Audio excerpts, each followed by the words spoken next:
Hey everybody, it's Sue Allison Dean, the Nature Nurse, and today I'm here to talk to you about orchids.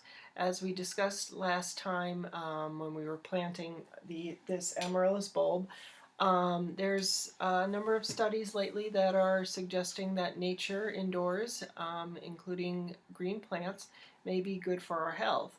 And while it's no substitute for the care that you coordinate with your care providers, it is something you may want to be mindful of and maybe give it a try if you seem to feel like that's something that helps you. Lift your spirit and just feel like you're in a better mood. And there's some other things that I talk about in my latest blog on The Nature Nurse, which is at www.thenaturenurse.com, so you can check that out. So today when we talk about orchids, the one that probably most of us are most familiar with these days is the Phalaenopsis. These you can get in a local garden center. Some florists carry them, and a number of stores.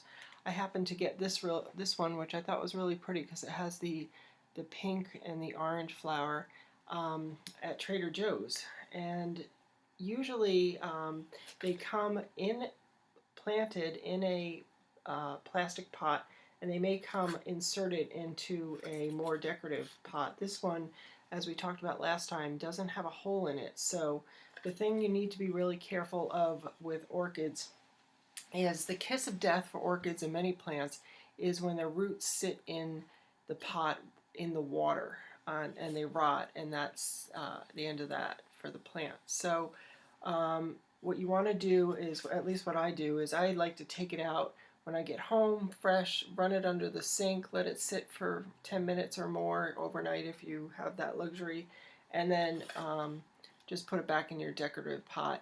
And if you do that and you run it under the sink with water, it'll probably be good for 10 to 14 days. This one happened to come with this little shot glass looking thing for people who are new or not, or like it a specific amount. This is another option that you can just dump this in. Again, I would, if it doesn't have drainage, I'd be cautious. Some people put ice cubes. If that works for you, go for it. But the other thing to think about when you're picking out an orchid is I like to pick ones that still have buds on them, because then they have more to bloom, and generally I find that if I get them in that stage, that usually I can get these to last anywhere from 6 weeks to 3 months. So another orchid that's in season, at least right now, it's January while we're talking, is the Cymbidium orchids here in the east coast of the USA.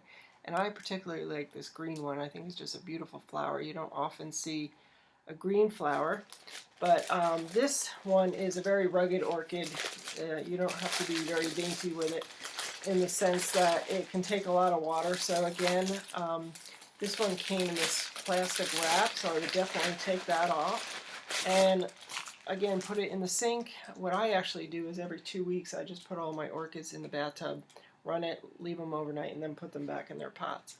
But once you run water through, make sure it drains well. Just find a nice pot that you might have or something and stick it in there, and you're good to go. The last one I wanted to show you is this Dendrobium orchid. Again, this is a beauty. I actually bought this one last winter around the same time and kept it all year, kept it watered in a sunny southern exposure window, and look at the beautiful bloom that just came out. So those are 3 orchids that you may want to consider to use indoors to help lift your spirit in your home, your office, or maybe a school. And we'll continue to talk more about indoor plants and different ways that nature can help improve our health as we go along. And I always look forward to your comments and questions, so feel free to email me. The contact form is on my website. Again, it's www.thenaturenurse.com, and I'm also on most social media sites under @thenaturenurse. So I look forward to socializing with you more, and thanks for watching. I hope you like, share, and comment below, and have a great day.